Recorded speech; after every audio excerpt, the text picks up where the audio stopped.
Hello नमस्कार, जय श्री राम सभी भाइयों को। मैं हूं आपका दोस्त, आपका भाई जसपाल सिंह मीना। जैसा कि आपने पिछली वीडियो में देखा होगा कि मैं रायपुर आ गया था। मेरी जो भोपाल से जगन्नाथपुरी धाम की जो यात्रा चल रही है बिना पैसे में, और रायपुर आकर मैं रुका था गुरुद्वारे में। तो उसी गुरुद्वारे के बिल्कुल जस्ट सामने ही खड़ा हूं मैं। और ये ऊपर बिल्डिंग अगर आपको दिखाई दे रही होगी तो ये यात्री निवास है। यहाँ पर जो भी लोग आते हैं इलाज करवाने के लिए एम्स में, क्योंकि गुरुद्वारे के बिल्कुल जस्ट सामने ही एम्स हॉस्पिटल है, तो मरीज लोग भी बहुत सारे आते हैं और यहाँ पर रुकते हैं। तो उन्हें रहने के साथ साथ खाना फ्री मिल जाता है, ये बेनिफिट होता है उनको। और ये सामने गुरुद्वारे की बिल्डिंग दिख रही है, ये गुरुद्वारा है। और ये जो मेन रोड आपको दिखाई दे रहा होगा, ये आता है राजनांदगांव भिलाई होते हुए सीधा रायपुर सिटी में इंटर हो जाता है।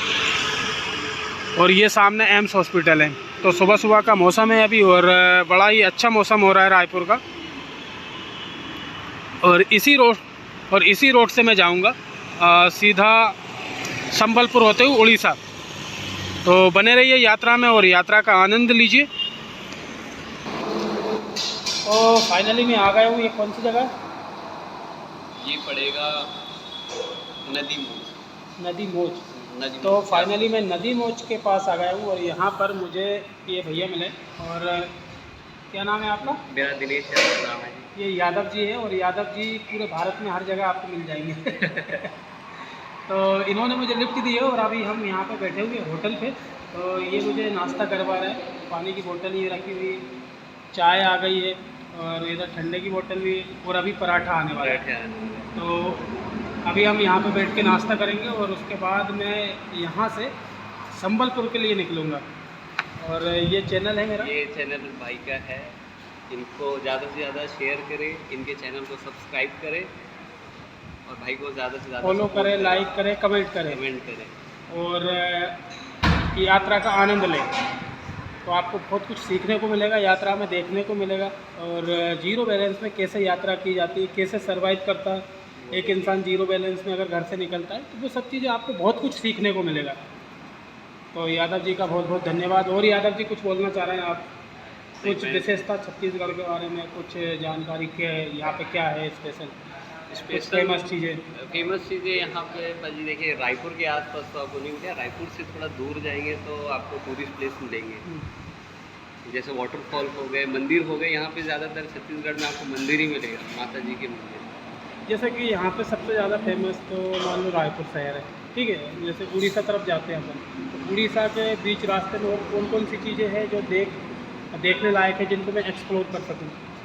रायपुर उड़ीसा में तो मेन जगन्नाथपुरी है। नहीं, ये जैसे मैं छत्तीसगढ़ से, हाँ, ये जा रहा हूँ मैं बाय रोड। आपको बाय रोड जाएंगे तो आपको रोड में पड़ेगा शिशुपाल पर्वत। हाँ, वो टूरिस्ट प्लेस है, एक्चुअली झरना है वो। हाँ, काफ़ी लोग जाते हैं, हमारे आसपास के लोग तो घूमते ही है। बहुत अच्छा प्लेस है वो, वहाँ तो एक बार जाइए आप। उसके बाद आगे आपको संबलपुर मिलेगा, वहाँ तो खैर वहाँ पे भी एक सुना है कि एक माता का मंदिर है। हाँ जी, बहुत फेमस है। तो वहाँ भी जाइएगा। आप इधर आए हैं तो जितनी है मंदिर सारे घूमें, सारी अच्छी जगह है। बिल्कुल बिल्कुल कोशिश करेंगे कि सारी चीज़ें मैं घूमूं और आपको दिखाऊं। जी, हम तो आपके चैनल के थ्रू अभी जुड़ चुके हैं, आप भी जुड़िए सर से। और जितने भी इन्होंने टूर किए आप भी देखिए। आपको अगर टाइम मिले तो आप भी घूम के आइए। मुझे टाइम मिलेगा, मैं ज़रूर जाऊंगा। मैं भी आपको कहना चाहूँगा कि भाई की तरह दुनिया ट्रैवल करिए। मेरा तो शौक़ है, पर मेरा हो नहीं पाया। जिनसे हो सकता है वो तो ज़रूर करिए। और ये हमारा नाश्ता आ गया है, ये देख सकते हो आप। ये पराठा है और ये दाल है शायद ना? दाल ही है भाई। दही मिलेगा क्या? दाल है। हाँ, दही दे दो। यादव जी नाश्ता करवा रहे हैं।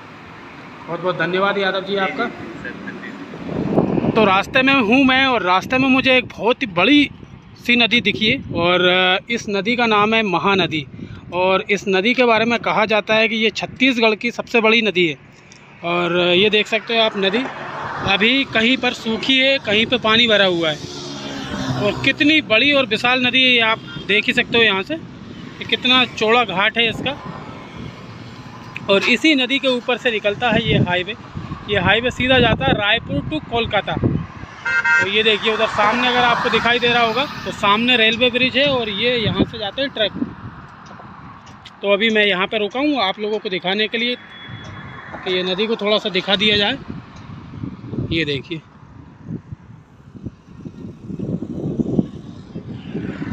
और इस नदी से कई सारे किसानों को बहुत ज़्यादा फ़ायदा होता होगा पानी की वजह से।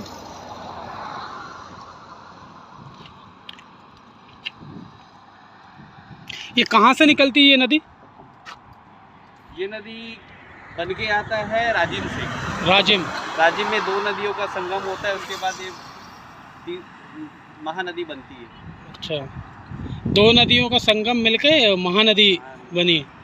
अच्छा, और ये इधर कहाँ तक जाती है? ये जाएगा बंगाल की खाड़ी में जाके। बंगाल की खाड़ी में जाके मिल जाएगा समुद्र में।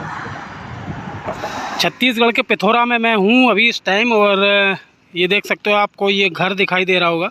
इस पे हम इसको कबेलू बोलते हैं, खपरे बोलते हैं, जो भी है सब अपनी अपनी भाषा में बोलते हैं। ये जो संस्कृति है आने वाले 10 साल में ये गायब हो जाएगी। आपको ये ऐसे मकान 10 साल बाद कहीं भी देखने को नहीं मिलेंगे। सारे मकान पक्के बन जाएंगे, लेकिन आप छत्तीसगढ़ में आओगे तो छत्तीसगढ़ में ज़रूर आपको ऐसी चीज़ें देखने को मिल जाएगी। तो ये देखिए सामने भी इसी टाइप के घर बने हुए। तो दोस्तों फाइनली मैं टुकड़ों में लिफ्ट लेके काफ़ी दूर तक आ चुका हूँ, और मैं मॉर्निंग में निकला था रायपुर छत्तीसगढ़ से, और मैं रुका था टाटीबंध गुरुद्वारे में। तो मेरी लगभग 100 किलोमीटर की यात्रा हो चुकी है, और मुझे यात्रा में मिले हैं ये सर, और ये सर हैं न्यूज़ से। सर नाम बता दीजिए अपना। दीपक जगत। आपका नाम बता दीजिए। मैं इब्राहिम कादरी बसना से छत्तीसगढ़ से रहने वाला हूँ। आपका नाम बता दीजिए। तो ये सर हैं, ये सर प्रेस से हैं, न्यूज़ चैनल है इनका, और न्यूज़पेपर भी है। तो इन सर से मुलाकात करके काफ़ी अच्छा लगा। सर कुछ कहना चाहेंगे आप मेरे व्यूवर्स को मेरी यात्रा के बारे में, कुछ मैसेज देना चाहेंगे? बहुत बढ़िया कि लोग जो है आपने जैसे बताया कि लोग जो है फ्री में भी जो है लोगों की सहायता से लेकर आप जो है कहीं भी जा सकते हैं, और बहुत बढ़िया लगा। और आप कुछ बोलना चाहेंगे छत्तीसगढ़ के बारे में? क्या स्पेशल है यहाँ पे छत्तीसगढ़ की विशेषता आपको बताइए। छत्तीसगढ़ की विशेषता यह है कि यहाँ पर जो ज़्यादातर यहाँ की जो हम देखते हैं खासतौर से छत्तीसगढ़ में जंगले हैं, और यहाँ पर जो कई प्रकार की झरने हैं। जैसे कि आप हम बस्तर की बात करते हैं, बस्तर में ऐसे कई दार्शनिक स्थल हैं, है ना। आपका ये अंबिकापुर जसपुर में भी ऐसे बहुत से दार्शनिक स्थल हैं। तो ऐसे कई प्राकृतिक स्थल हैं जो यहाँ पर जो भी आता है तो यहाँ पर उनको अच्छा लगता है। हाँ वही है, सरकार अगर इन सब चीज़ों का रखरखाव करे तो टूरिस्ट बढ़ेगा तो छत्तीसगढ़ की जीडीपी बढ़ेगी, इनकम होगी। इन सब चीज़ों पे ध्यान देना चाहिए। और अगर आपके पास भी पैसा नहीं है और आप भी घूमने के इच्छुक हैं तो आप भी जीरो बैलेंस में निकल सकते हो। और एक बात ये है कि आप घर में रहोगे तो कंफर्ट जोन में रहोगे। जब तक आप कंफर्ट जोन नहीं छोड़ोगे तब तक आपको कुछ भी सीखने को नहीं मिलेगा। और यात्रा आपको वो सब चीज़ें सिखाती है जो आपको किताबें कभी नहीं सिखा सकती। तो बहुत बहुत धन्यवाद आप सभी सर का, और जय जोहर छत्तीसगढ़िया सब बढ़िया। तो फाइनली मैं आ चुका हूँ छत्तीसगढ़ से निकल के उड़ीसा में, और उड़ीसा में हूँ मैं बॉर्डर के इस पार, मतलब छत्तीसगढ़ क्रॉस करके और उड़ीसा में खड़ा हूँ। तो बॉर्डर क्रॉस कर लिया है, और पीछे ये बस दिख रही है, ये बस से मैं जा रहा हूँ क्या बोलते हैं अपना संबलपुर की तरफ। तो बस से लिफ्ट मिली मुझे, और अब इस बस को चलाना भी सीखेंगे रास्ते में थोड़ा बहुत, और इसमें बैठ के आराम से जाएंगे। तो अभी फ़िलहाल मैं यहाँ पे खड़ा हूँ, और उस्ताद अभी धो रहा है बस। तो ये देख सकते हो, और यहाँ इस ढाबे पे रोकी है, और इस बस की डिलीवरी पीथमपुर इंदौर से और बालेश्वर छत्तीसगढ़ में होने वाली है। तो इसीलिए ड्राइवर साहब इसको चला के ले जा रहे हैं, और बस की डिलीवरी देने के लिए जा रहे हैं। और यहाँ पे पानी भरा हुआ है टंकी में, चाहूँ तो मैं यहाँ पे नहा भी सकता हूँ आराम से। और ये ड्राइवर साहब के सुपुत्र हैं, क्या नाम है आपका? सोमीनाथ। हाँ सोमीनाथ, बड़ा ही यूनिक नाम है। क्या करते हो तुम?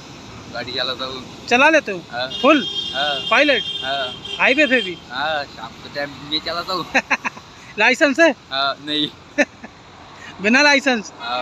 बिना लाइसेंस? हाँ, बनाने के लिए डाल दिया है। बनने के लिए उम्र कितनी है? 18 साल हो गए? पढ़ाई वढ़ाई नहीं करते? पढ़ाई अब 18 हो गए तो पढ़ाई नहीं तो कहाँ तक की है पढ़ाई? पढ़ाई 11 लोग। और बस कब से चला रहे हो? बस क्या 10 तो 10वीं से बस चला रहे हो? हाँ, मतलब प्रॉपर ड्राइवर हो? हाँ, बहुत बढ़िया। हुनर की कदर है, हुनर है तो कदर है, नहीं तो सब गदर है। सही बात है ना? हाँ, पढ़ाई लिखाई करने से कुछ नहीं होता भाई, बुरा मत मानना, पढ़ने वाले पढ़ो, लेकिन गाड़ी हुनर है चलाओ तो कदर है। हाँ, सही है, टैलेंट की कदर मानी जाती है। हाँ। पढ़ाई लिखाई तो एक रहती है नॉलेज के लिए। तो फिलहाल मैं यहाँ पे खड़ा हूँ और काफ़ी जद्दोजहद करते हुए मैं यहाँ तक पहुँचा हूँ। काफ़ी दिक्कत होती है लिफ्ट मांगने में और कई घंटों तक लिफ्ट नहीं मिलती, खड़े रहना पड़ता है। लेकिन डीमोटिवेट मैं बिल्कुल नहीं होता हूँ और 100 गाड़ी निकल जाती है लेकिन 101 गाड़ी आती है तो मुझे लिफ्ट ज़रूर मिलती है। एक गाड़ी तो कोई ना कोई से रुकती है जहाँ मुझे लिफ्ट मिल जाती है और ऐसे ही यात्रा हो रही है मेरी फ़िलहाल में। तो जिनके साथ मैं बैठ के आ रहा हूँ बस में, ये हैं वो भाई साहब। नहीं आप भी नहीं आप हाईलाइट करेंगे।